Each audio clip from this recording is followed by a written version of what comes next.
So, Bro, you gotta give him like an outfit for Purim. yeah, for sure. You know, like something like, like some type of like doggy thing, You like that? Okay. Anyways, so so yeah, so the significance of it is a few things, right? So we're going to do the last four chapters now, just because you can't wait on the mitzvah, right? Even though I read through it, it's still different when you read it, when you learn it, right?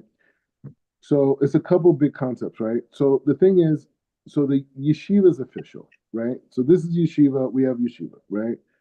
The name that we're going to go with the yeshiva is the Sanhedrin, right? Mm, So that's the name of the yeshiva. And the main concept behind the yeshiva is to basically gather the most like intelligent, creative people and to learn high level Torah and to be able to create like the idea is to be able to create new social designs, mm, right? New ways for people to interact, new ways for people like, but looking into the future, accepting that we're going to space and the space reality is like a real thing, and so we have to build consciousness.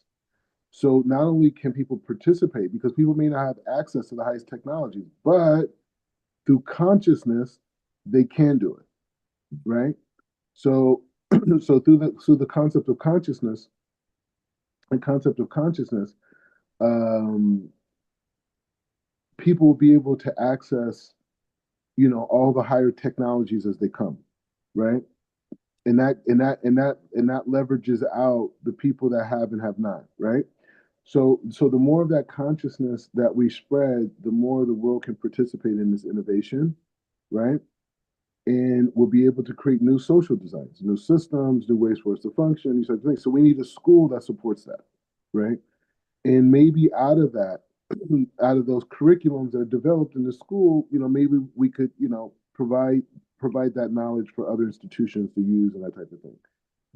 So anyway, so that's where we're at with that. So the first safer that's completed, ironically, is Rav Ashlag's introduction to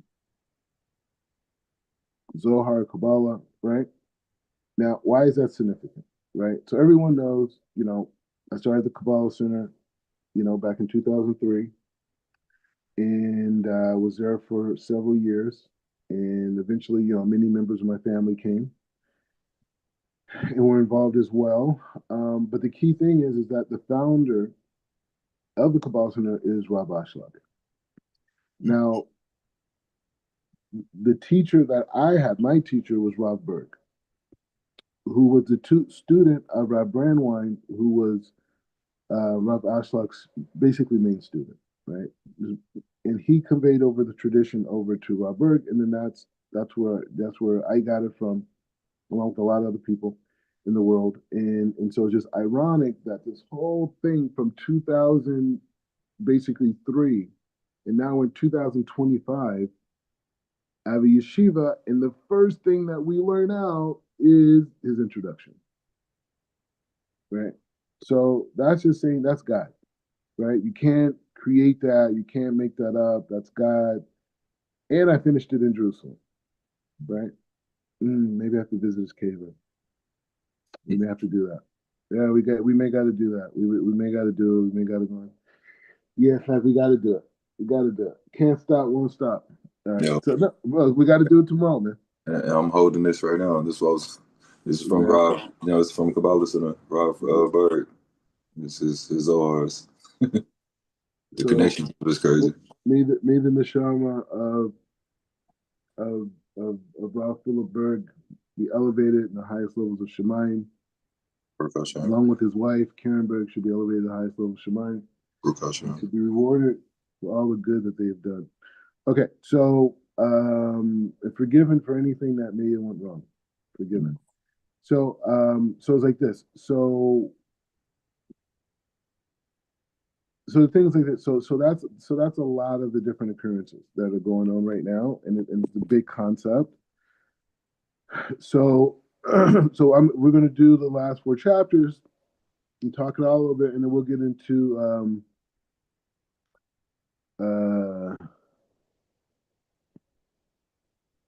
path of the just, bro. Because we got to work through this 11th chapter, man. It's just like the thing just doesn't stop. It's on that puffy.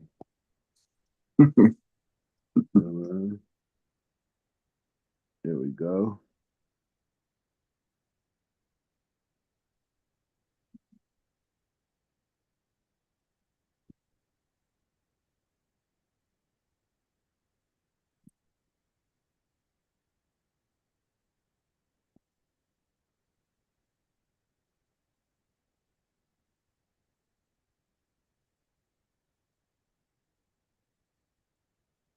All right, so I'm just gonna bring us back just a little bit, and we got to just we flow in here, man. We make God creates the inspiration. All right, okay, okay, yeah. So we're at a good place. So anyway, so yeah, so this is where we're at. You know, we're moving forward. We're building. We're creating. The Black Rabbi podcast. That's popping. You know that's like the next thing, and it's so inspired by Rav Zion Lex Hagadol. His platform and the way he structured is just like, I mean, we have very different audience. I mean, I don't think we have very different audiences.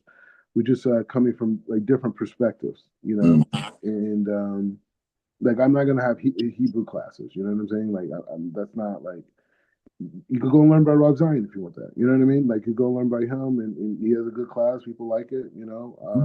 I've never taken it, but I've only heard good things. Right? That's all I So learned. you learn there. Yeah, that's all I learned Yeah. Hebrew. Yeah. All right. So there you go. So there you go. We got testimony, right? So it's just saying that. So we're more textual, and we're more focused on dealing with world issues, right? Mm-hmm. War, poverty, disease, famine, these types of things, right? How to remove chaos. So we're on that mission through the teachings of Rav Asbach, through the teachings of all of the sages, all of the students, and not limited to Rav Asbach. We're connected to a lot of people, a lot of Siddiqim. Rabbi Shalom Sharabi, we're very much connected to his Torah through Rabbi Pinchas, Chief Rabbi Pinchas. Um, um, Rabbi Shalom Sharabi, some people say he was a reincarnation of the Ari. So, Rob, what was Rob Pinchas's? What's his? Like we go back to Rob Ashlag, Rob Brainwing, and then Rabbi Yehuda Berg, so forth and so forth. What is Rob Pinchas's? Yeah, Rav Pinchas received his tradition from Beit El Yeshiva, which is like basically the main Kabbalistic yeshiva in Israel, and it's like world famous. But it was created, and they treat the traditions. They teach the traditions of Rabbi Shalom Sharabi, the Rashash, right? And the Rashash, people say that he was basically a reincarnation of the Ari, and and so all those traditions and that whole thing. So Rabbi Pinchas became a master and became a rabbi and a mikubal from there. And so he has that. And then also, Rabbi Pinchas also has many traditions because he's a chief also in Congo. So he has very many spiritual traditions that could be traced all the way back to Moses as well, right? So he has a lot of those understandings as well. So he's that, but he also went through the yeshiva system. You know what I mean? He also went through the mainstream yeshiva system and Gemara and halacha, everything, everything I went through, you know what I mean? And so he's that. So yeah, but he's his teacher, and also his teachers are directly connected to the Ben Ish Chai. Mm. Yeah, I think it's like even one of his teachers, one generation from Ben Ish Chai, something like this. One of his teachers, maybe two, but I think it's one. But yeah, so Ben Ish Chai too. So that's like a big point of his yeshiva is in those Svarim. Okay. When I say his yeshiva, I mean Bastina Kadisha. Mm-hmm. So he has that connection. But through him, we also have those connections, right? So we're also connected to Ben Ish Chai. We're also connected to Shalom Sharabi. That's what I'm saying. We're connected to a lot of different things. I'm just talking about my own personal journey. My own personal journey started with this dynamic with Rob Ashlag and Rob Berg at the Cabal Center in Los Angeles, right? And Yehuda Berg, and his brother Michael and his mother Karen and his wives and all the whole thing, the kids, right? So that was a real thing, right? And I experienced that, right? Um, and so now, we're at this place where I finally opened a learning center, that we're naming the Sanhedrin. And it's interesting too. I'm calling it the Sanhedrin, but the backdrop picture Mm, is the picture of Marat Mepelach. mm, That those stone walls, so the Sanhedrin is like, and that's the outlet. It's not really the base of Mikdash, mm, right? It's mm, not really the base. I mean, it's not. Or it doesn't look like that. I'm not doing that design. I'm doing the. I don't know. It just makes sense to me. I don't know. I can explain mm, it. As I'm saying, God is guiding. I don't know. Maybe it'll make sense in the future. mm, But the point is just saying that that's the main thing, right? Is that the first sefer that I learned in the yeshiva that we finished is Rav Ashlag. So, anyways, all right. So let's go into this last part of thing. I don't have a. It's not going to be. It's a mini siyum, but it's not a full siyum. Like meaning like I'm not saying kash or anything like that. But oh, we're already recording. Wow, that's crazy. I didn't know that. All right, cool. So let's big real time. mm. Wait, screen didn't come up.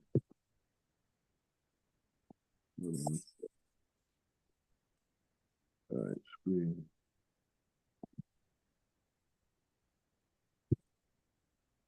All right. Okay. Okay. All right. So it's like this. Okay. So I feel like I want to give it context, but I don't know if we need it fully.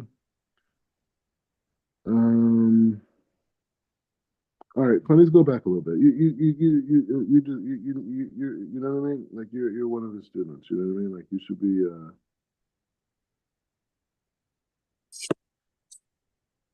All right. So we're gonna go through it, but we may not. I don't know how much we're making into Miss Lecturing because I have to do it justice. You know what I mean? I can't just give you like a one little part.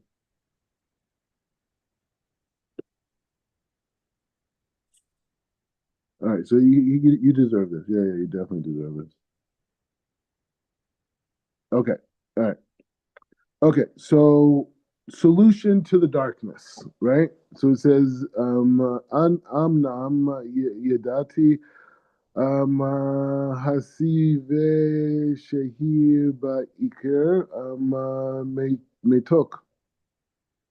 Okay, so he says shana ma'ata. So he says like this. So he said the solution for the darkness, right? So he says, I know that the true cause of the drought and darkness of the generation is that the decline of faith in general and faith in holy sages, in the faith in the holy sages in particular. So he's saying that's a decline of that. He said Kabbalistic books, including the Zohar, are filled with parables of material things. Therefore, people were so afraid of doing more damage than good, since it might lead to sin by believing that there are some type of corporeal reality in God. That they so because of that they stopped teaching the secrets of the Torah. והוא שהעיrini לעשות באור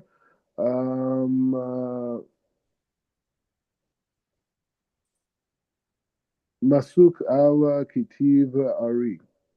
That's all. Okay. So he says, the darkness led me to write a commentary on the works of Rabbi Isaac. So this is Rabbi Ashlag opening up on why he wrote what he did, why he did the whole thing. And it's like, this is like him, his personality you're getting right now. Like him, Forrest, we're getting all the structures and the levels and this. But like now he's opening up, like, hey, this is now that I brought you through this whole process, bro. We went through this whole process, started from zero and all the way through this whole process, and we're going to finish this off but you're learning Zohar every day and have been for years. You know what I'm saying? So it's amazing that you're hearing this. Obviously, you'll be learning this on your own and learning it again. I want to learn it again so we can learn it together. We could get there, but the point is like this. So he says, so darkness led me to write a commentary on the works of Rabbi Isaac Luria and later the Zohar. I was able to remove this fear by explaining and demonstrating clearly that these parables are not speaking of something physical, but something spiritual. Somewhat, God, can you believe we're reading Rav Ashlag's words, his personality?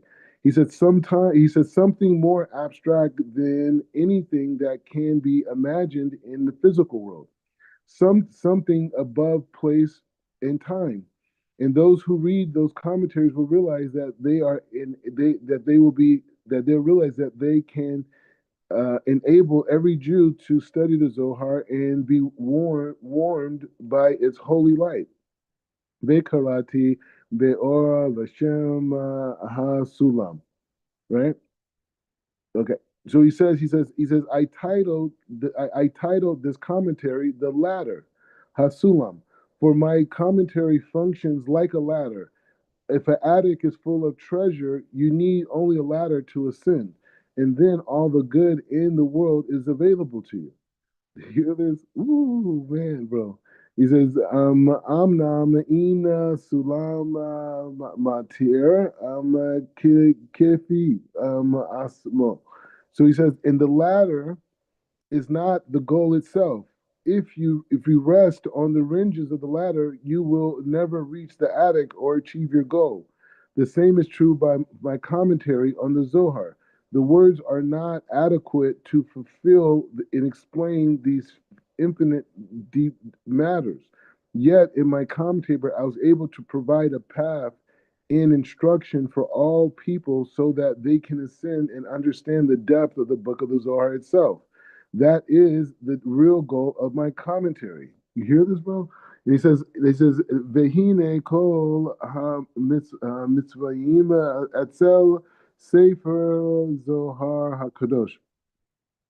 So he says, the author of the Zohar. He says, all of those who understand the Zohar have agreed unanimously that the book was authored by the holy and divine Tana, Rabbi Shimon Bar Yochai. Only those who are distant from this wisdom doubt this. It's a tribulation. It's being is attributed to being by him. He says based on imaginary history and opposite to to this wisdom, they claim that the Zohar was authored by Rabbi Moshe Diliron or his contemporaries.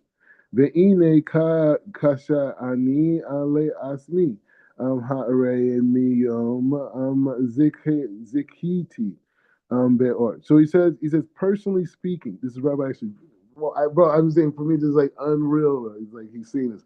Personally speaking, from the day, the night of God enabled me to begin to study the scarce book, I never considered researching its author for one simple reason. The content of the book itself testifies to the prominence of the Tana Rabbi Shimon Bar Yochai, who is greater than all the other holy Tanaim.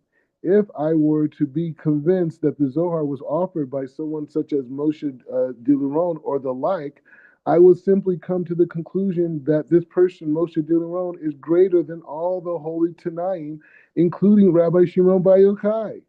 He says, "Amnam be'emet lefi midat omech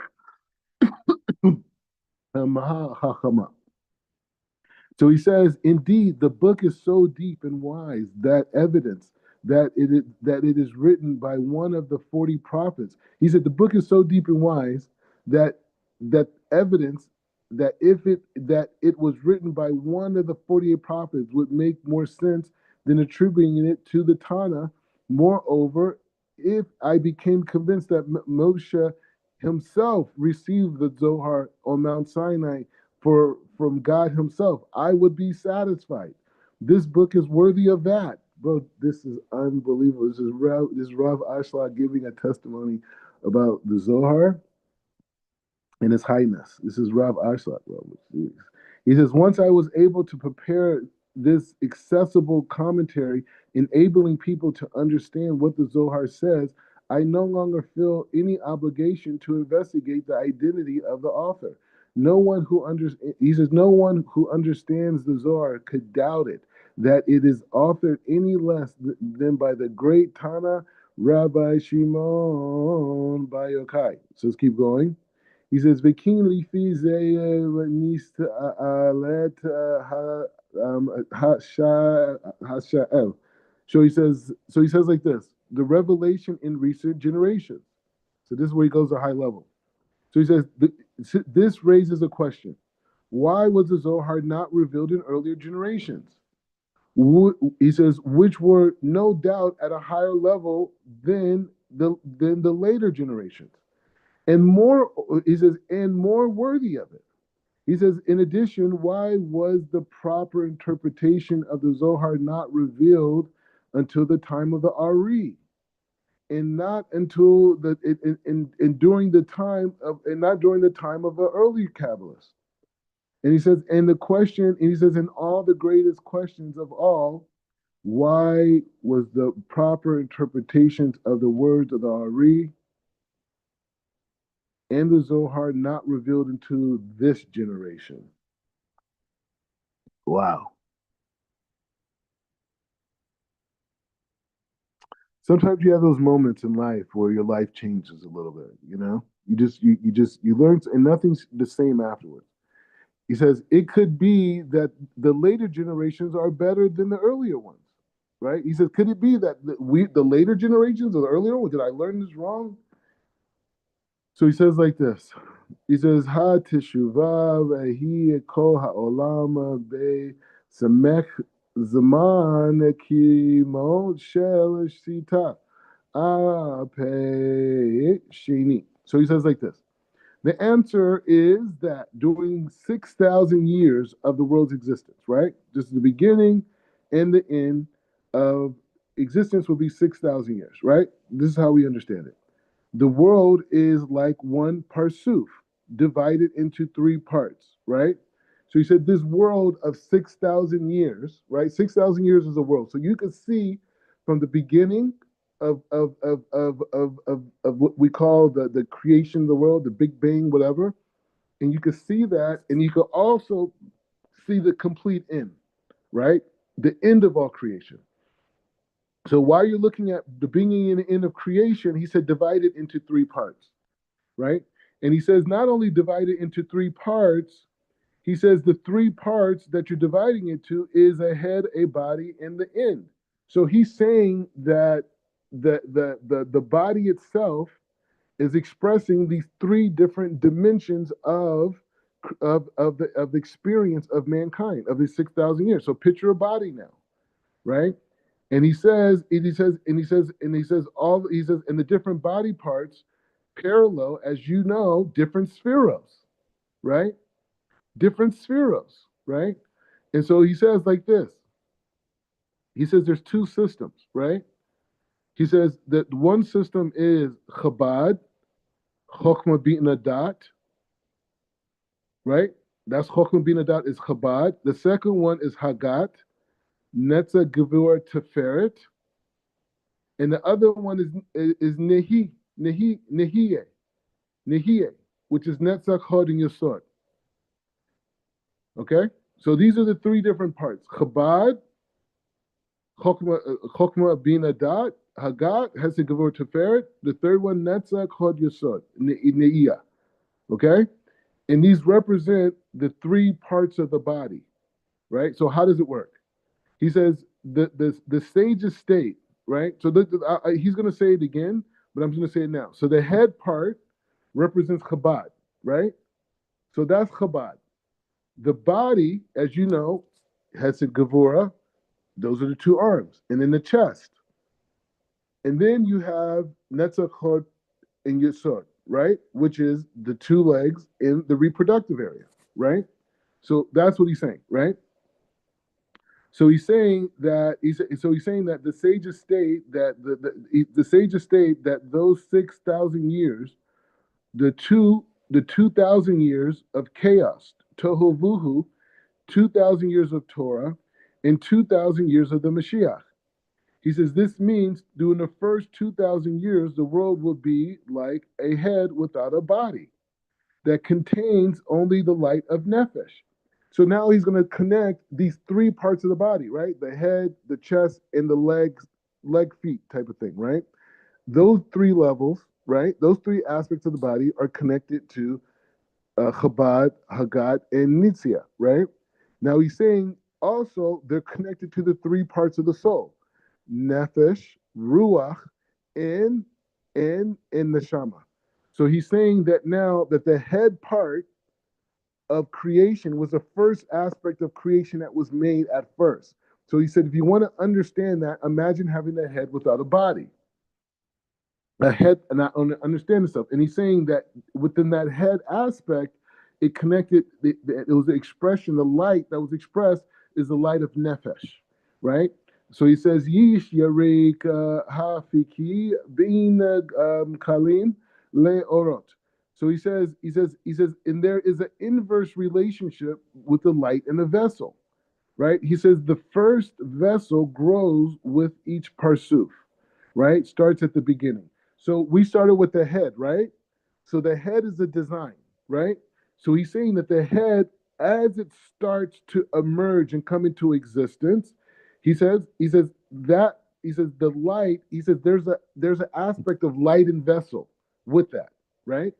Because you have the vessel that has to contain the light, right? So even though they're both at this stage, right, in this reality, they're both light. It's two different types of lights. It's the light of the vessel and it's the light itself, right?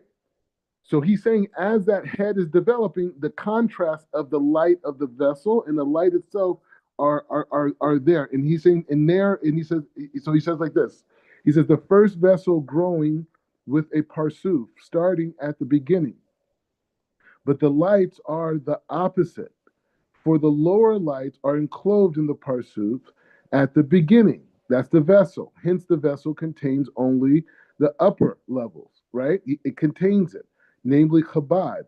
But only the lower and most lights through the nefesh descend to be enclosed.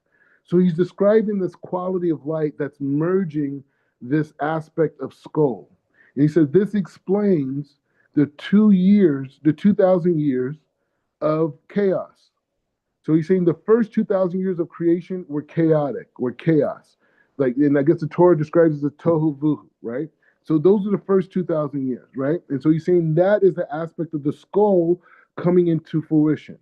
So as the skull comes into fruition, right, the full upper intelligence is created. So what happens next? אלפים השנים של העולם שהם בחינת כ"ג tet. So he says like this. He's saying chad gat, right? Chad gat. So it's here. So you see this thing when you see the kaf. I mean the kaf gimel taf chad gat, right? Which is the dynamic of Hesed Gavur Tiferet in that aspect, right? The upper chest area, right? So he says the second 2,000 years are linked to Hagat, right? The light of the Ruach descends and is enclosed in the world, which is the secret of Torah, right? So he's saying the second 2,000 years are understood as Torah. And this is the formation of the upper body, right? And so this upper body is now connected to this head. And through that synchronicity, we enter this generation called Torah. He says, why? That's why the middle 2,000 years are called Torah. And the last 2,000 years, so that aspect of Ruach is the aspect that governs this aspect of Hagat, which is the upper chest area. The Ruach is in that place, and the Ruach is what allows the light to come in, which is the light, in this case, is Torah. And so these generations, those 2,000 years, were formed of Torah, right? In the frame of Ruach. And he says, and the last 2,000 years are the vessels of Na'am. He says, the light of the Neshama, enclosed in the world, right? Which is Netzach, Netzach, Hod, Yesod, and Malchut, right? See the acronym? So it's like that, right? And so he says, enclosed in the light, when the light of the neshama is enclosed in the world.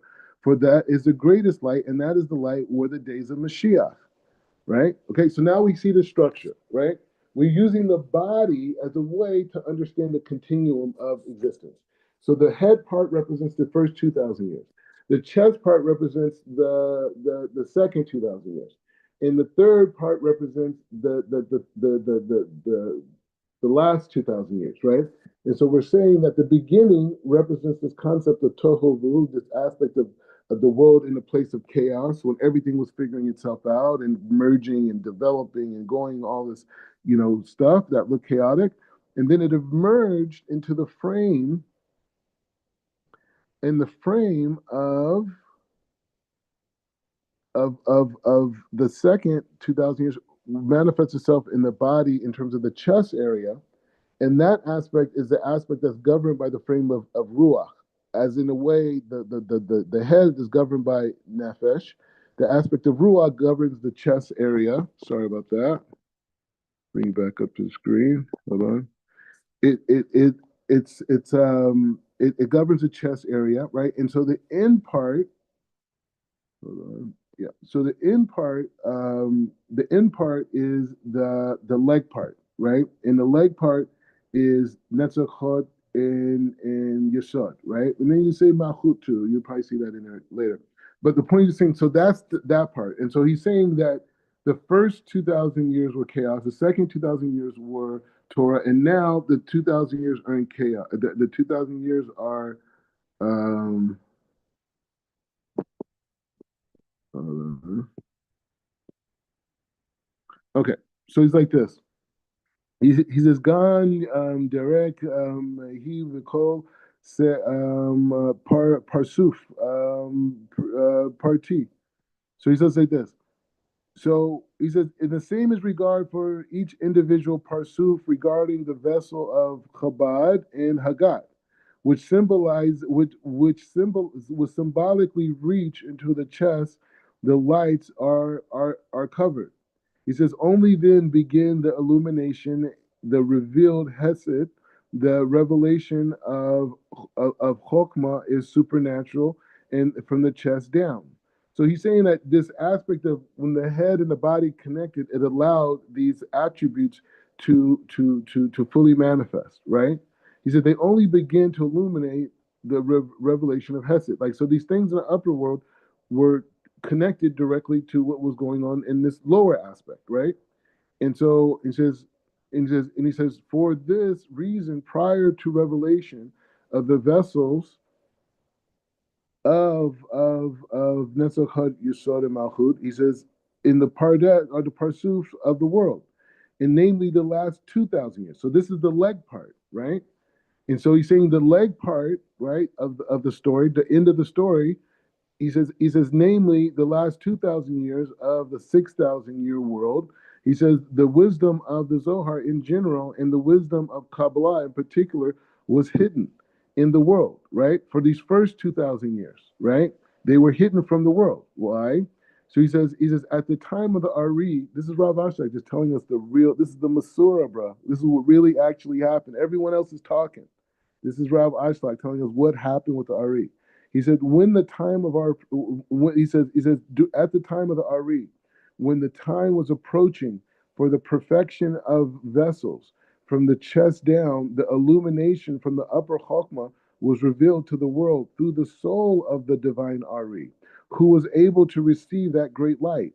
Hence, he revealed the core principle of the Zohar and the wisdom of Kabbalah, setting aside all of the earlier sages.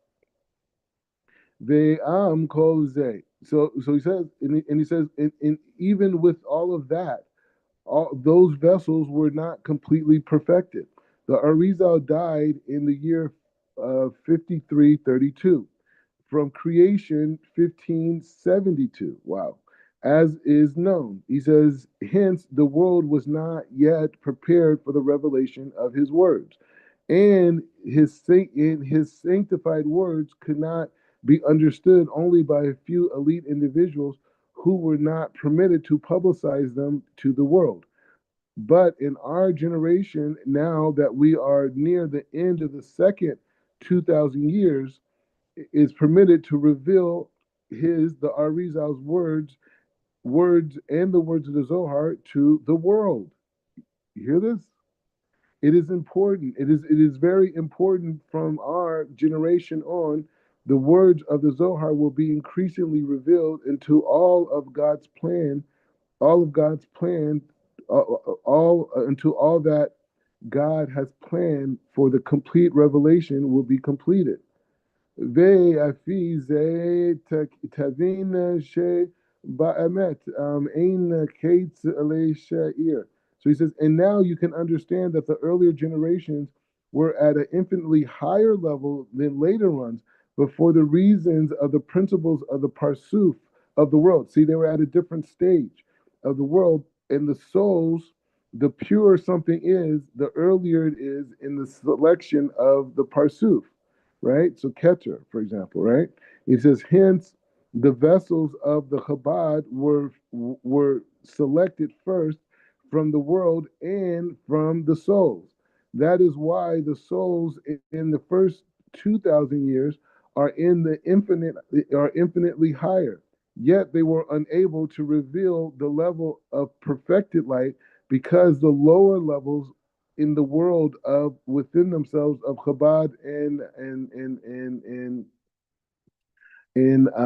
oh, okay, so he's saying the people that came in the generation of, say, the skull, right, that generation of Chabad, like, say that when those people were at a higher level than us, right, obviously they were closer to the Shem, the light, the whole thing, but because the rest of the body was in form here, they couldn't do that. And even the people who are in Haggad, right, the chest, right, they were only able to reveal to a certain part, right? And so now he's saying that we've now entered this beginning of the last 2,000 years. And so now it's permitted for the whole world to have access to the Zohar and learn it. And so he says, Afilim beha matsim meshena bero. So he says, later, during the second 2,000 years, when the vessel of Haggad and all the souls were selected from the world, the souls were in fact very pure. For the vessels of Haggad were very lofty level, close to that of Chabad. See the introduction of the Zohar. Okay. Still, the lights in the world were still covered due to the lack of vessels from chest down, both in terms of the world and the soul. So he says, in our generation, the essence of the souls are at the lowest of all levels. They could not be selected for the sanctity until today. He says, y'all wicked. Y'all, you guys are not the highest generation. You guys are the lowest generation. And he says, yet still the perfected parsuf of the world in the aspect of the vessels of the souls are only can complete this task. So he's saying at the same time, this aspect, because we're at the end, we are still required and responsible to resurrect and elevate these sparks because these are the sparks of our generation. So no, we're not higher than generations before, but we, as being the ones that are high in this generation, will bring the sparks and the lights that complete the entire job of everybody. We perfect the body, right? And so he says, hence the entire levels of light flow to the head, middle, and end to the extent that they are worthy. The perfection of Dara is discussed. Only with the perfection of these lower vessels can the upper lights be revealed, not before. So even the true capacity of the generations before us and everything he said cannot come to full understanding, fruition into this. So he's going to bring a Gemara that explains this, or the Gemara that he said to ask. He said the sages in Brachot asked this very question. We were learning it. It says Amar li Rabbi Rav Papa. He says le Abaya. So he says Rav Papa said to Abaya. He says, what is the difference between the earlier generations, for whom the miracles occurred, and what is different about us, for whom miracles do not occur. If the Torah, he said, if it is because of the Torah study, in the early years of Yehuda, Rav Yehuda, all of their learning was confined in the order of Nizikin, while we learn all orders of the Mishnayot. So he's saying we the early generations were learning just the things about damages. He said, but we read all the different things. He says, moreover, he says when the Rav Yehuda would reach a tractate, he would then discuss the extent, right? He would discuss the extent of which the stems of the various vegetables, fruits and vegetables are considered an integral part of the produce in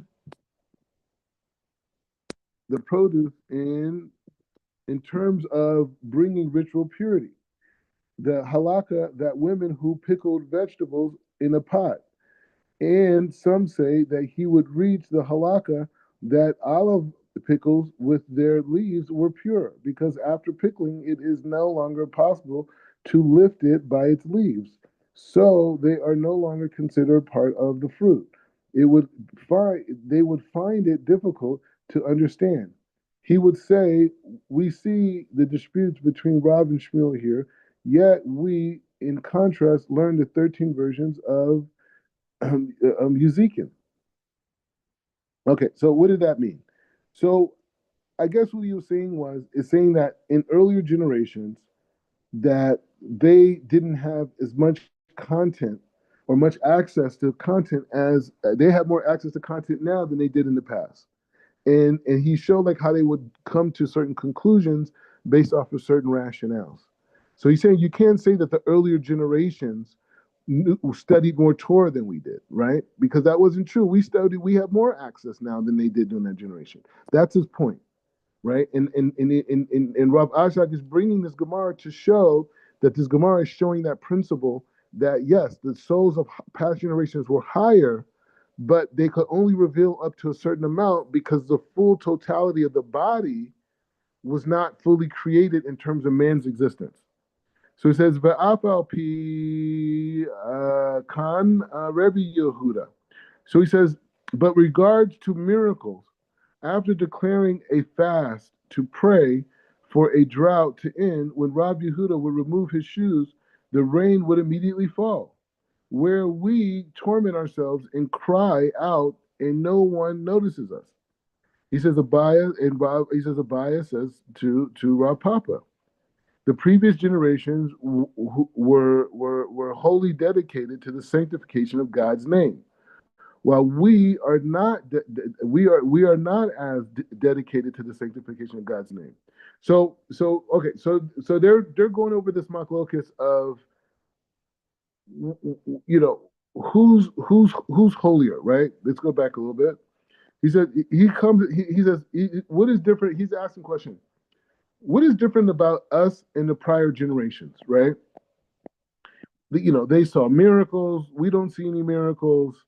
They were able to,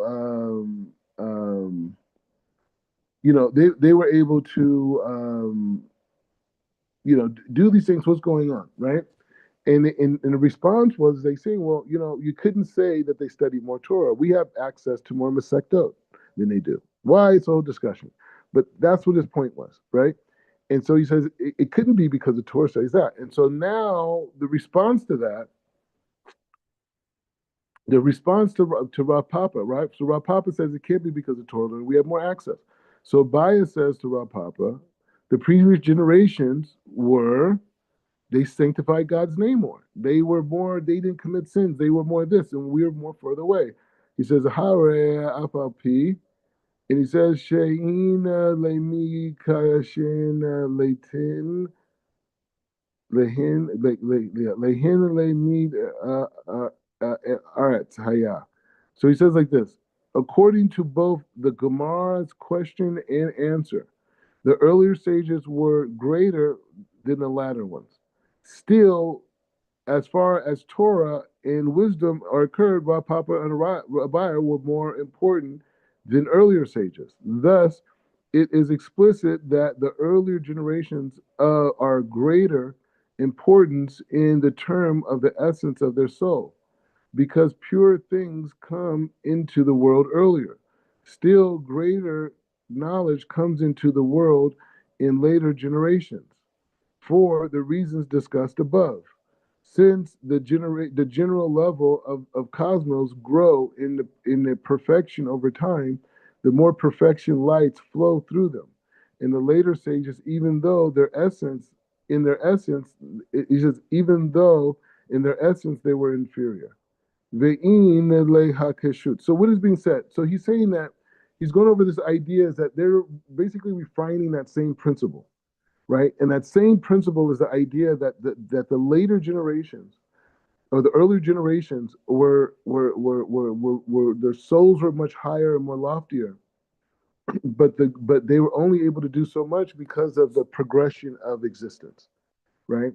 And so we are souls that not because we're in a generation because we're so high and lofty, right? Because maybe if we were so high and lofty, we wouldn't be able to deal with the level of klipa and the Sitra Akra in this generation, right? So we have to be as a less loftier level. But because of that less loftier level, it allows us that when we achieve perfection at our levels, not the levels of the Ari, we see why he's in a different part of the body. Not Rabbi Akiva, right? Not Moshe Rabbeinu, right? Not Shem, right? We're saying that the level in our generation, we could bring down greater knowledge than them. Because of the completion, he said, because the light flows through the body, right? See, listen, he says, since the general level of the cosmos grows in perfection over time, the cosmos perfected grows how? Like suds in a bathtub, right? He says it grows in perfection over time, and more lights flow through them, and more lights flow, more suds. And he says, and even though their essence they are more inferior. So he's saying by us, even though the essence of us is not as high as these other levels of these other souls, but because of the transmission of the light and how it went through down this level and this level and this level, we're at a higher level. We're able to bring down greater. He says, "Ve'ina leha kashud lifi zeh." So he says, do not rise. He says, do not do this. Okay, don't do this. I know you want to do this. Don't do this. He said, do not rise the following challenge. If so, why do we not agree with the earlier scholars regarding the revealed Torah? The answer is that the opposite pattern is true. The perfection, he said the answer, he said the opposite is true. Patterns is true. The perfection, is true of the perfecting of the practical aspect of the mitzvot, right? So so he asked a question. He said, do not ask this question. So why do we not disagree with the early church? So somebody could read this and say, see, the Gemara says that the Tana who wrote the Mishnah, we don't argue against the Tana. But a Tana can argue against another Tana. But as someone underneath the Tana, like an Amar, right? An Amara, right?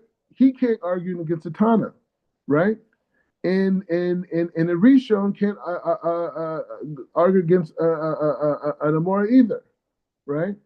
And the Acronym, you see what I'm saying? It's a hierarchical. So he's saying, but if you're saying that structure exists, how can you say us in this generation? We should be able to argue against them, right? That's what he's saying. We should be able to argue against them. We got the high revelation. So he says, I know you're going to think that. I know you want that. Your ego is going to jump in, so I'm shutting it down. He says the answer is that the opposite pattern is true of the perfecting the practical aspects of the mitzvot. There, in the earlier stages, they were more perfected than later ones. That is because the practical aspect of the mitzvahs flowed from the holy vessels of the Sfirot, while the secrets of the Torah and the reasons for the commandments flow from the light of the Sfirot. So you hear the difference? So he's saying the reason why we don't argue against the sages before, because that practical aspect that they were able to bring down flows from the holy vessels of the Sfirot. right? They come through those vessels. So that pure vessel comes, that light comes through the vessel, right? So that's why we listen to the earlier sages. He says, but when it comes to the inner essence of the Torah, the secrets of the Torah, the reasonings why the commandment, he said, this flows from the light of the spherotes, not the vessels. And he says, as you know, there is an inverse relationship between the vessel and the lights. Regarding the vessels, there are greater ones developed first, hence, the earlier sages are more perfected than later ones regarding the practical. But the opposite is true regarding the lights, where there are lower ones developed first. Hence, the lower ones are more perfected than the earlier ones. Understand this well. So we have to be clear on this. It's not us, it's the perfection of the light force. So the light force is in two frames. As we said in the beginning, you have the vessel and you have the light itself, right? The vessel expands and that light is revealed through the people participating during that time, right? And so the level of light that was able to be revealed was less in the frame of Chabad than it was in Haggad, right? Because Haggad had more of a frame of head and body than just head. And so now we're in the aspect of Netzach Hod Yesod and Malchut, right? Towards the end of the body. So now there's more perfection and more vessel created already for the light to flow through. So therefore we can reveal a higher level of it. Veda the Sheva called Daver Yish Penimiot Vehatzinot. So he says like this. He said the external and internal. This is very important. He said, know that everything contains an internal and external aspect, right? So there's an apple in front of you, there's an apple, and there's an internal aspect of that apple, which is like the seeds, and the external, which is the skin, right? And there's everything in between.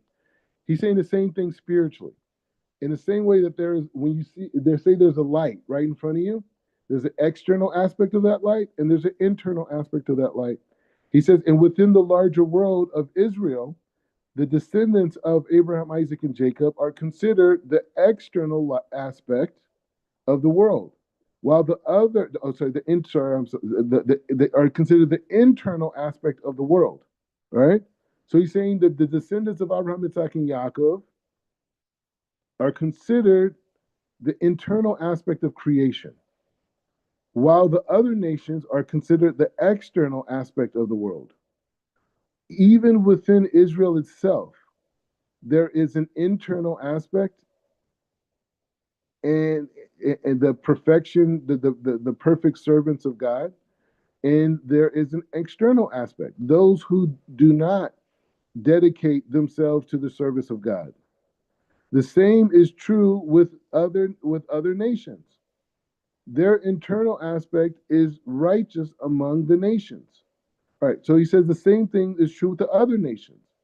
Their internal aspect is the righteous among the nations, while the external is the vulgar and damaging people and the likes. So he's given us three frames, right? So we start with this idea of light. So if you look at light, like a light bulb, for example, right? You turn a light bulb, you just see light, right? Very bright. But that's only the external aspect of the light. The internal aspect of the light, it's impossible to see unless you get like some type of microscope and you can break the light down and all these things. But we can't see it, right? But either way, we know that there's two aspects, right? One couldn't exist without the other. So he's saying the same thing exists within the world. The people of descendants of Abraham, Isaac, and Yaakov represent the internal aspect of that light, and as the nations of the world represent the external aspects. And the nations themselves have within them an internal and external aspect, which is the righteous among those nations are the internal aspect, and the wicked among them are the external aspect. Okay. Okay, so he said the same is true of the other nations. Their internal aspect is righteous among the nations, while the external aspect is vulgar and damaging and the like, even among those Jews who serve God. There are those who are internal and those in that they are worthy of the understanding of the internal soul of the Torah and its secrets. And those who are involved in the external, who are only involved in the practical aspect of Torah.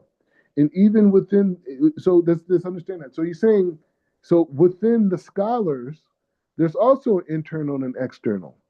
There's people who merit the internal, the deep secrets of the Torah, and then there's the people who deal with the outside aspect, the external part. The law is the basic understanding, but they know it very well.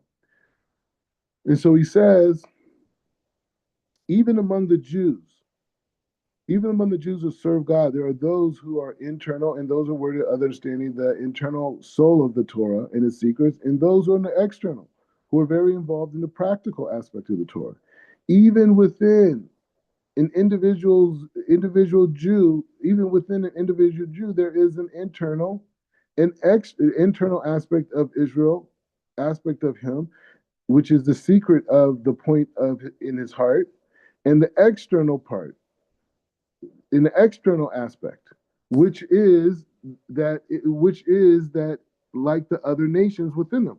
So he's saying within each individual Jew, there's an internal aspect of us, which is the aspect of the heart, and the heart is the basis of desire. And it's a whole thing. It's a whole aspect of the soul. You could connect to through the heart. It's a whole thing. But the point is saying that he's saying that there's even within us, there's an internal aspect, which is the holy aspect of us, and there's an external aspect. And he's saying that internal aspect is a Jew, and the external aspect that's not as holy is the non-Jew. It's the goy. And he says even the aspect of the other nation is like that of a convert, since it is the Jewish body is linked to the internal aspect, like it is the righteous convert who's attached himself to the people of Israel. So he's saying, like, in the same way that you see that there's this aspect, this internal aspect of the person who was not, say, born of the nation of Israel, right? And but they had this internal quality that is similar. And so from that standpoint, they convert, right? Right? So the internal aspect, since it is linked to the internal aspect, it's like the righteous convert who attaches himself to Jewish people. So in that way, there's an attachment between us in the other in that aspect of us that's not pure, right? Or not pure. It's just like as the person who comes from unholiness, but the internal aspect of the convert is the same internal aspect. That's what, oh, well, you have a Jewish soul, right? This is what this idea comes from, is that the internal quality is the same, right? And so that internal quality that's the same links them together, right? It's the same thing from the internal and the external aspect of us, right? So that aspect, right? So he says, Uvi hayot adam mi Israel gever umi kavet ed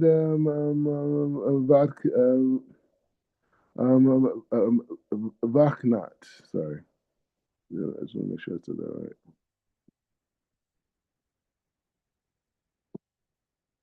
right. Bekinat. That's what's bekinat. Sorry, bekinat. Sorry. All right. So the Jewish person may increase his honor. A Jewish person may increase he may increase and honor his internal aspect, that is the Israel part of himself, above the external aspect, the aspect of the other nations.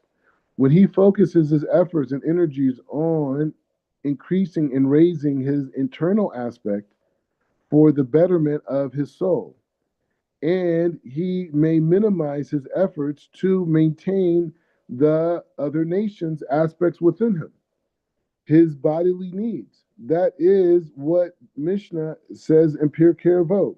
Make your Torah fixed like your work temporary. He says it is. He says he does so. His actions causes the inner Israel aspect of the world to rise and ascend, which the external other nations of the aspect of the world will recognize the aspect of the value of Israel. Okay, so he's saying two things. Like, it's very interesting. So he's saying when a Jew learns the Torah, the internal aspect of himself, that internal aspect which is the holiness of himself, rises the world of Israel around him. Okay, so he's saying that there's an experience of Israel around us that manifests as we tap into that. And he says that aspect of Israel manifests in such a great, beautiful way that the other nations around see how great it is and say, wow, this is great. So he says, Ve'im chavel lehafika v'sheha'adam hafiti mi Israel gever. So he says like this. He says, God forbid, the opposite could also be the case. An individual Jew can increase and honor his internal aspect, the other nation's aspects within himself above Israel aspect. As the verse in Deuteronomy states, the stranger within you, meaning the aspect of stranger that is part of or within you. It will rise higher, and the external Israel aspect will descend even further. He says this. He says his own actions will cause the internal aspect of the whole world, the nation of the world, to rise, and they will overcome Israel and humiliate them, bringing them down to the ground. Israel, the external part of the world, will be lowered. So he's saying, so that same reality that is created, it's almost like he's saying that the world's a hologram. And I know what he's saying on a basic level.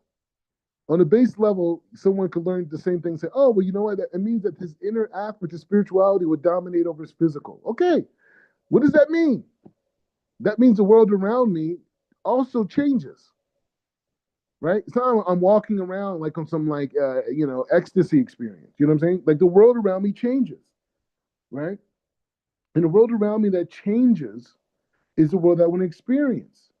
And it's a world where the non-Jew sees the holiness of the Jew living as a Jew and wants him to do more because he's receiving the shefa. So he says, and if you don't, it's the opposite. The opposite could cause also be the case. An individual Jew can increase the honor of his external, the other nations, the aspect of within himself, and he pushes that other part down. Ve'al tehame al ze she'adam pariti legoin. So he says like this. He says, do not be surprised that a single person can, through his actions, cause the entire world to descend or to ascend or descend. He said, there is a fixed rule. Macro and micro are the same, like two drops of water. Anything that occurs at the macro level happens at the micro level. The opposite is also the case. The macro acts upon the entirely of the micro acts upon the entirety of the macro, and the macro will not be fully realized until all of the micro is revealed as well. Proportionally, all of the measures and qualities of each element in the micro. So you see that thing, he's giving you a system here. He's showing you, this is very important. This is like almost, we're almost at the end, baby. We're almost at the end. So he's saying like this. He's saying that the macro affects the micro. So what does that mean? The collective represents the particular. Or you could say that one energy that comes from above affects all the vessels that exist on planet Earth, right? All the trillions of vessels, trillions and trillions of vessels that exist, more than trillions, we can't even count, infinite, are affected by one light force, right? So that light force affects the collective, and the light force itself can't be fully manifest until the collective reveals it, right? Like the man and the woman, right? One million sperm, one egg, right? Sometimes more. So anyway, so he says, okay, so by the study this work, they will exalt they will exit the exiles with mercy. They will exit the exiles with mercy. Okay. Okay, so let's go into this. We're almost there. She said this explains the statement of the Zohar that by being involved in studying the Zohar and the wisdom of the Kabbalistic truth, a person can bring out the end of the exile and the complete redemption. On the surface, why should the study of Zohar influence the redemption of Israel from among the nations? He says, Uvi vu'er. He says, Mikin hitiv ki gam haTorah. So Yeshiva. So he says, the answer to the question is now clear.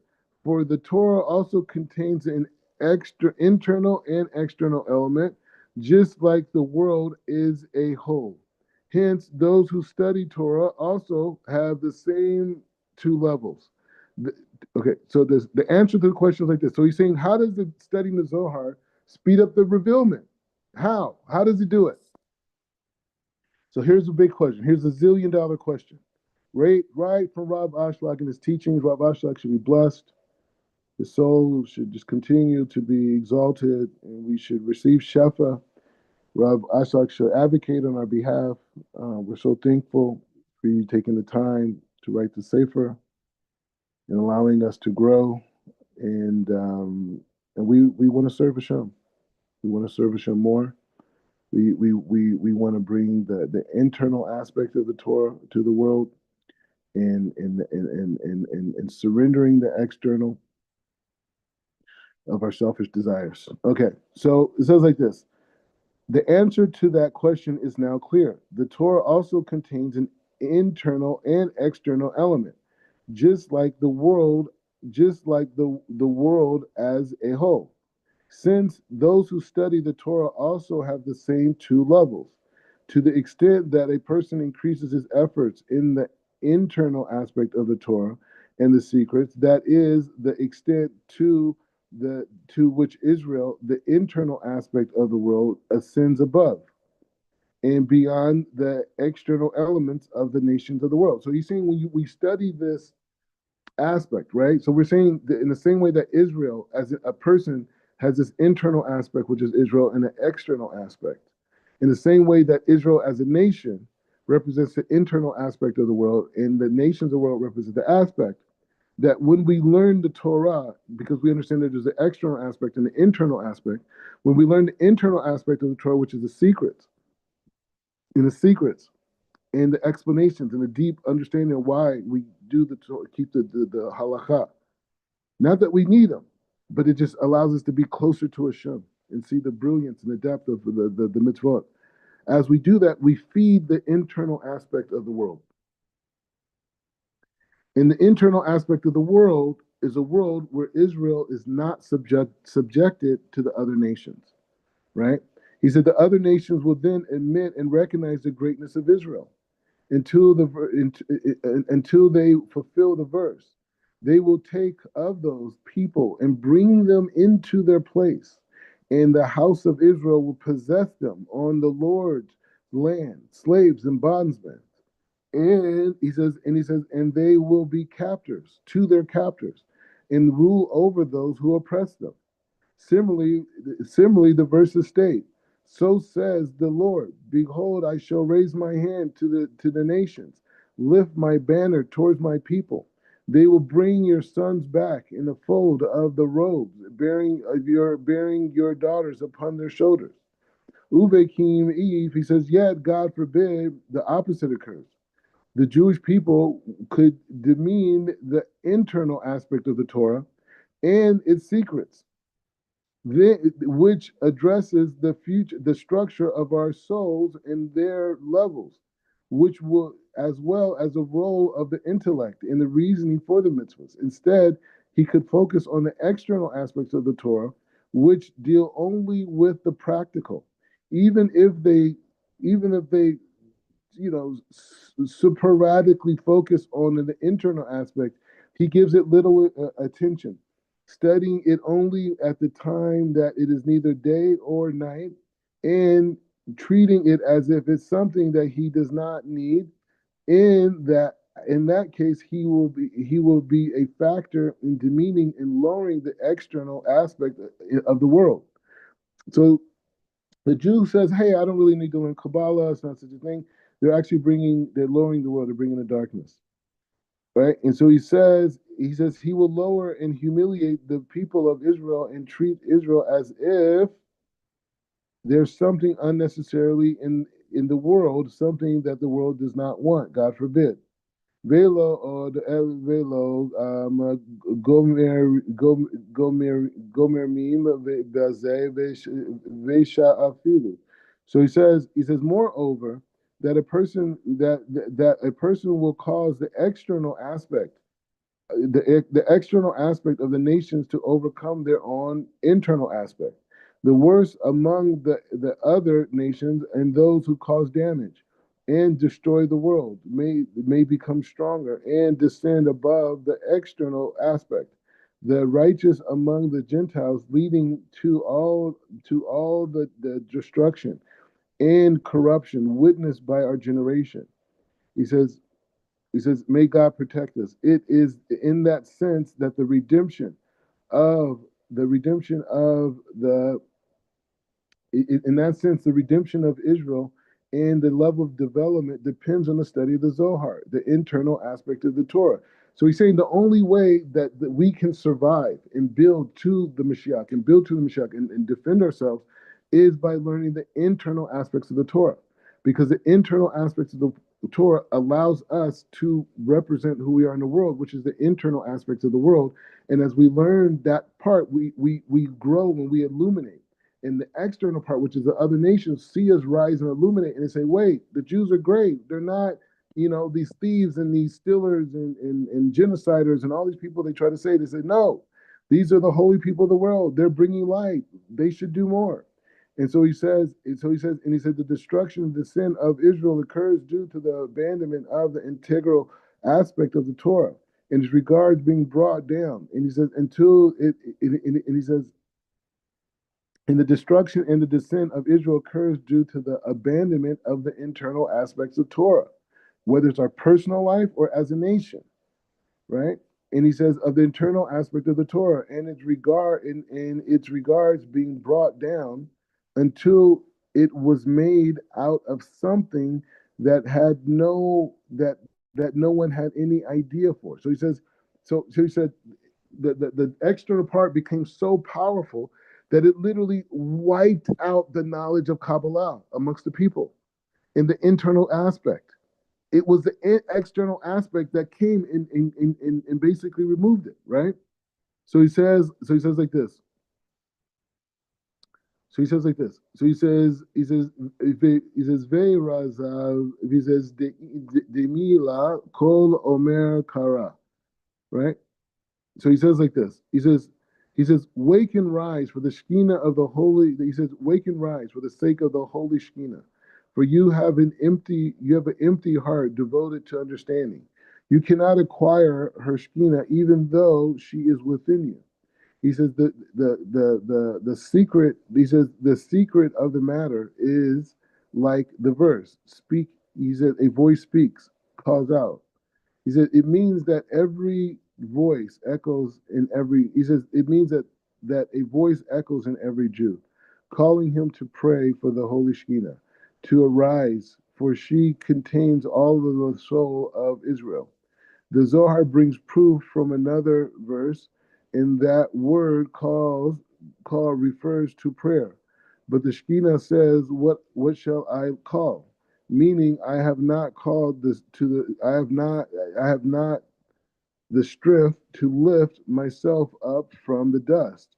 Since life is nothing more than grass, this means that people become like animals that eat grass.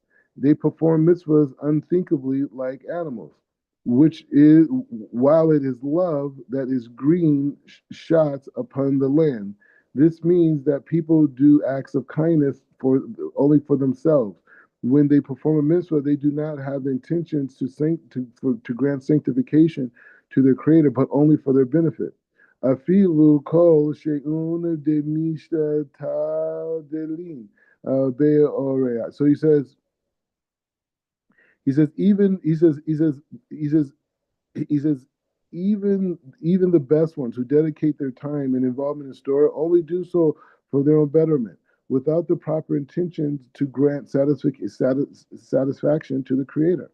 He says, "Behahuzimna kol ruach koleka lo yeshuv." So he says, and at the time during, he says, at that time during the generations, there will be a passing spirit that never returns. This refers to the spirit of the Mashiach, who needs to redeem all of Israel for their troubles, leading to the complete redemption, as the verse says. Knowledge of the Lord will fill the earth. He says the Spirit has left and abandoned the world. It it does not provide light. It says "Vilona maza digiragina ve'yidila le." So he says, "Woe to them who cause the spirit of Mashiach to leave the world, such that that it can never return. Those they turn the Torah into a desert without any nourishment of intellect and knowledge. They limit themselves to the practical aspects of Torah, not making no effort to understand the wisdom of Kabbalah, to comprehend and to understand the secrets of the Torah and the reasoning for the commandments. V'im lo nevegir ima v'ni v'utav Vekarba, he says, Uvezana ve'arig. So he says, woe to them, for their actions cause the world to be poor, to be destroyed by the sword.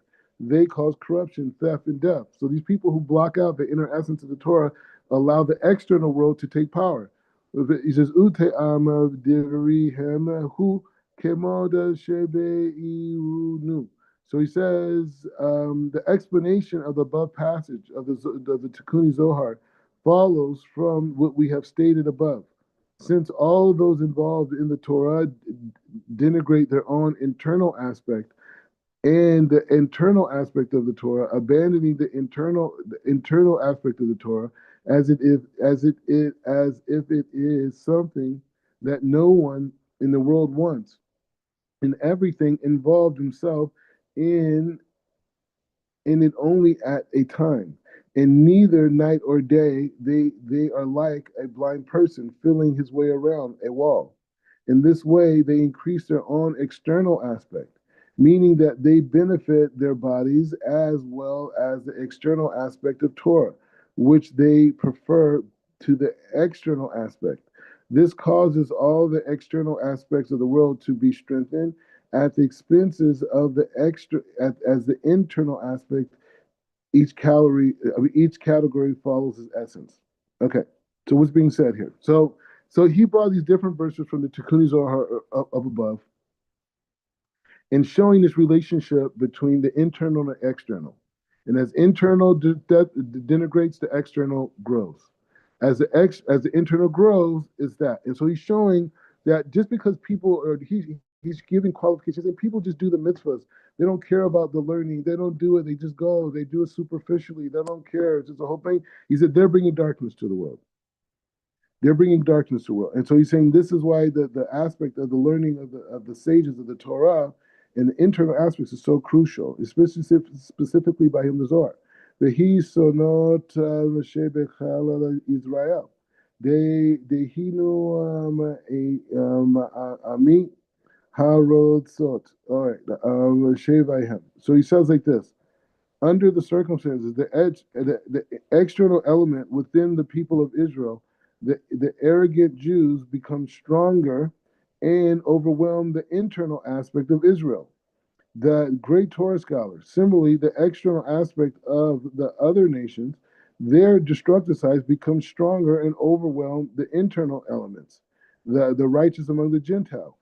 And similarly, the external elements of the world, of the nations of the world, become stronger and overwhelm the people of Israel, who are the external, who are the external aspect of the world. In the generations such as this one, all of the destructive elements among the nations lift their hands in their desire primarily to destroy and kill the people of Israel. As the sages say, calamity befalls the world only due to the Jewish people. And he says, as the Tikkun Zohar explains above, Those calamities include poverty, sword, theft, and mass murder in Taiwan. So, this is the thing. It's a very important point.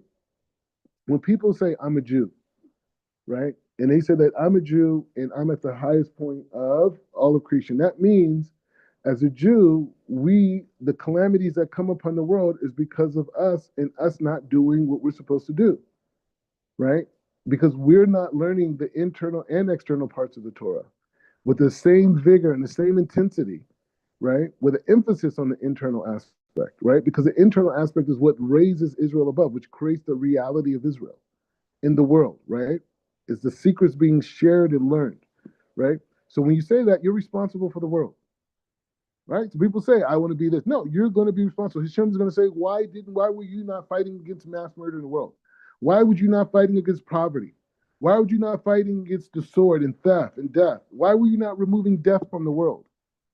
Why were you bringing so much enlightenment that people had no longer a desire to steal? Why weren't you doing these things? Oh, well, I was suppressed. And I was like, no, no, no, no. The world was created for you, yes or no? So it says, Ve achare, it says, Shevi uno tenu.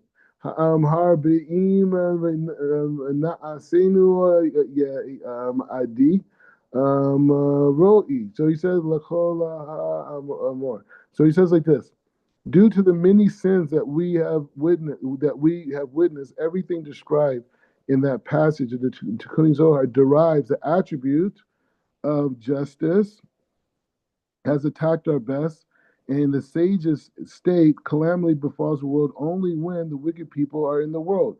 But the calamity begins only with the righteous people first.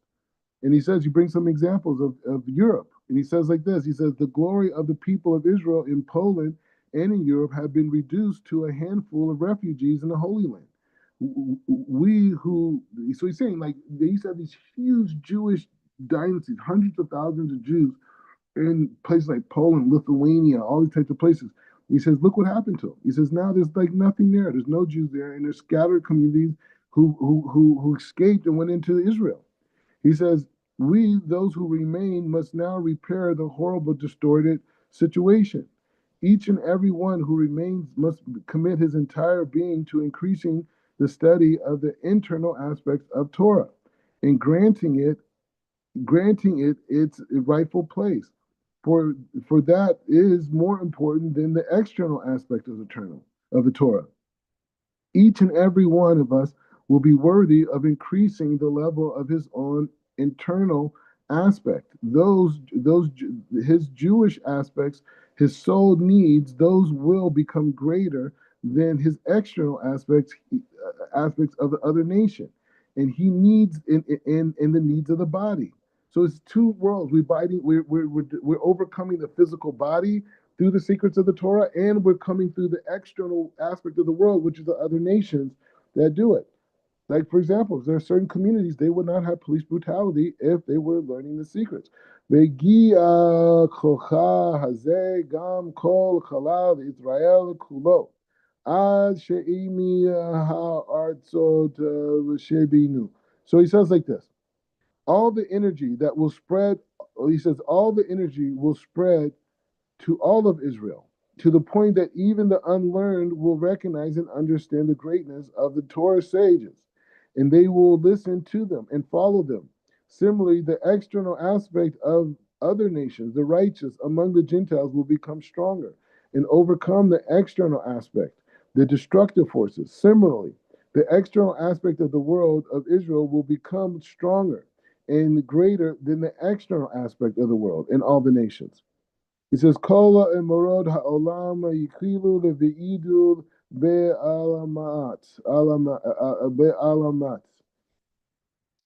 So be'ma'alet. Sorry, be'ma'alet. Israel alihem.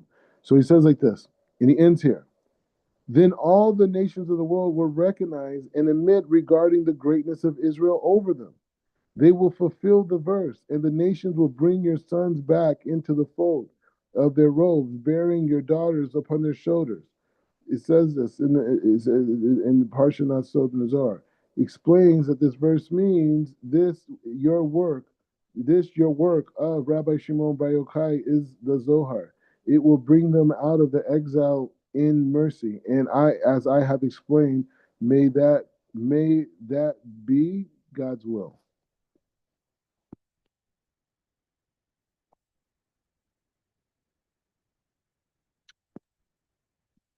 Thoughts? And and the structure is put together. That's amazing. It shows that we're really living in prophecy. We're living in prophecy.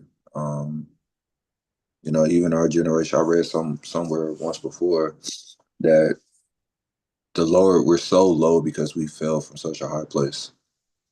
Like our generation. Yes, we are low. Yes, we're not like the generations before us, but we have the capability and the capacity to spread the light because we come from such a lofty place, and we have the obligation to fulfill our purpose. And man, it has my mind thinking of a lot, Rob. Like I'll probably seen some stuff outside class of what I'm thinking about, but it explains a lot. Um, like looking at Kallah Yisrael from the outside in. Um, the study of the Zohar has not been present, hasn't been the main focus.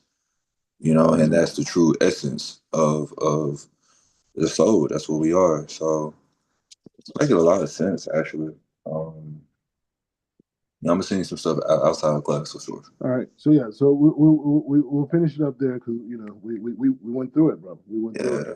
and we went through it. But the thing is going through the whole safer Mhm. because maybe we may not be able to have to.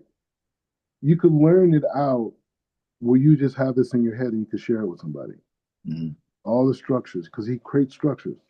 Mhm. But the point I wanted to say, so the first prayer I ever learned was at the Kabbalah Center. I mean, I learned prayers, in Islam, but in terms of Judaism, the Uh-huh. first prayer I ever learned was the Anna Bakoach, Oh right? yeah, Right, yeah. because they always do the Anna Bakoach. And so the concept of the Anna Bakoach is that the Arizal says, I haven't seen it inside, but I've kind of seen it inside. The Anna Bakoach is like the most powerful prayer.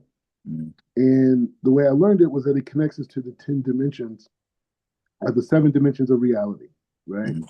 Hesed, Gevurah, Tifer, Netzach, Hod, and Yesod, Malchut, right? And so by using these connections, we can tap into these different spheres of light and be able to manifest them in our lives, right? Mhm. And there was different meditations that the Robert connected to, whatever. So anyway, it was the first prayer, and so in the mornings at the Kabbalah Center, I used to come for Shakrit. This is way before I converted the whole thing. But I used to come in the morning in Shakrit, and at the end of Shakrit, sometimes they'll let me say the Anna B'Koach at the end. And so that was how I really learned the Anna B'Koach, right?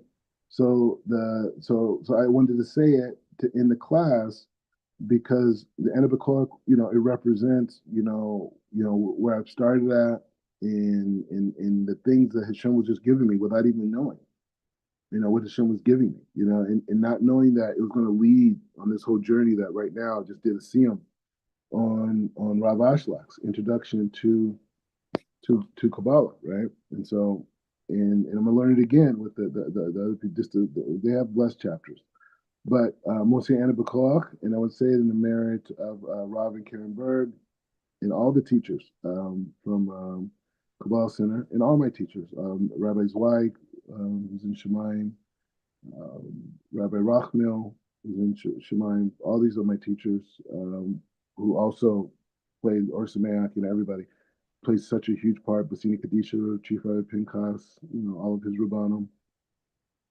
Rabbi Shalom Sharabi, Rizal, Rabbi Breitowitz, um, Rabbi Brandwine, Rabbi Ashlag, Eliyahu Navi, the Arizal, Rabbi Shimon Bar Yochai, Rabbi Chaim Vital, and so many others I'm not naming. But anyways, Hesed, Ana Bekoy Gedolah Yimadeka Titir Sirah. We say Ana Bekoa Gedolah Yimadeka Titir Sirah. And so it's Aleph Bet Gimel Yutaf Sadik. And those are the first letters of each of the words. And so we meditate on the Aleph Bet Gimel Yutaf Sadik. We close our eyes and meditate on it, and we connect to that idea of Hesed. Second one is Gevura. Kabel Rinat Ameka Savenu Torino Nora. Kufresh Ayin Sintek Nun. Right? So Kufresh Ayin Sintek Nun is connecting us to, if you take those letters, Kufresh Ayin Sintek Nun, that you would see the letters. If you rearrange them, you will see Kara Satan, right? Which is the tear apart Satan. So that's the power of Gevura. We have that dynamic. So we meditate on the Kufre Shine Shintek and Shintek and so from there we were able to actually remove any satan. So it's a good thing for people who have anxiety and these things to meditate on those particular letters. Then you have Tiferet, Na Gibor Doshe Yemadeka Kavivat Sharem, Nun Gimel Dalet Yud Kaf Shin, right? Nun Gimel Dalet connects us to this idea of sustenance, bringing Gevura, bringing Chesed together, bringing that world together, creating this idea of splendor, this idea of glory, of Tiferet, of royalty, of unification, of upper worlds and lower worlds, and it connects us to Parnasa, the sustenance. Then we have Netzach, Baharam, Taharam, Rachamesi, Kadeka, Timi, Garam, Bet Tet Reish, Sadik Tuf Gimel. So we meditate on the Bet Tet Reish, Sadik Tuf Gimel, and we meditate on that, and that connects us to the power of Netzach, the power of endurance, the power to be able to push through, the ability to conquer, the power to be victorious, right? We want to be victorious in life, right? So we need the power of Netzach because we want holy victories. We don't want the external world, right? We don't want Goyish victories. We want the victories that come from the internal world, right? Then you have Hod, Chasin Kadosh Bavotu Kal Navela Adadakad, Chet Kufbet Tet Nu Ain. This is actually a very deep one. To the Chet Kufbet Tet Nu Ain, through the Chet Kufbet, we actually connect to prophecy. You could use those meditations and you can actually start to look into tomorrow. You could kind of visualize what's going to happen tomorrow. You could start to see it, and some people can even go further. And that's a lot of that's where people get like a divine inspiration. So you could break through those levels of the perception of one day versus another, right? And you could do that. Second point, next point is Yesod Yayin Gi'ilam Kapeniza Kreku Dishidecha. Yud Gimel Lamed Pei Zayin Kuf, right? Nun Gimel Dalet connects us to the framework of Yesod, which is the accumulation of light, all the lights, everything that comes manifest comes through Yesod, which connects us obviously to Yosef Asadik, and that framework, right? And that connection of Yosef, and then getting to the idea of Malchut. Kabel Rinan Ameka Terreno. Wait, Kabel Rinan Ameka Savino Terreno Nora. Kufre Shine Wait. Oh, sorry. Valhut, sorry. I went to Shavatino Kabel Lushma Zakatino Yadela Talama. Shin Kuvab Sadik Yutaf. Malchut's manifestation, connecting us to the aspect of David Amalek through manifestation of all the upper lights. Malchut is in the frame of receiving, as well as other six are connected to sharing. We know the first six as the Aaron Pin and the frame of Malchut. And this relationship between Malchut and the upper lights, we see explained in the different Parsufim, explained in Rav. So, with that being said, all those lights should go out to all the worlds. It should infuse the inner aspect of Israel, and we should have in our Kavana, whatever mitzvahs we do, that we are doing it in the frame of what is the Kabbalah behind us? What is the soul behind us, right? And as we do that, we fuel the internal aspect of Israel, we fuel the internal aspect of ourselves, and we infuse the internal aspect of the other nations, and then we create peace in the world. It sounds like too simple to be true, but it really is. All right, so we'll end here. Any last words, ideas? We were talking about the external aspects of the world. It was interesting. I was at work last week and I was studying Kumash, and one of my like We say the college. last line silently. I just didn't want to say that. Brooke Shem cool. Anyways, right, go ahead. Sorry, I just want to make sure I said it. Say that again, Ralph? No, I did. You know, we say that line after the Shema. We say Shema Israel. After there's a line, Brooke Shem Kavut Mahuta. That we say that at the end of the. That's right. Yeah, we'll go into why when we can learn Amida like in depth, but yeah. Anyways, go ahead. So I was studying Kumash, and like one of my colleagues came up, and she's from Venezuela, And she's Catholic or whatever. And she just came up and she was just like, Adonai Eloheinu. I was like, what? I just looked back like, what? She was like, the Hebrew. Like she was like, that's the only part I know. When we go to mass or whatever, but we say that part. And she just, I was like, what made you just come up and say Adonai Eloheinu though? It was just amazing just to hear it. So I don't know. It's just kind of we were talking about the external aspects of the nation. So it just made me think about that. Like I'm studying Torah. I know I'm at work, so I'm supposed to be, I peep over and get some kumash or whatever, and just to hear someone just come up behind me randomly, like no warning, no nothing, I just hear Adonai Eloheinu, and I was like, Baruch Hashem. I don't know, so I just thought about that. All right, so we're in here. We went pretty good. We're over hour 30. Baruch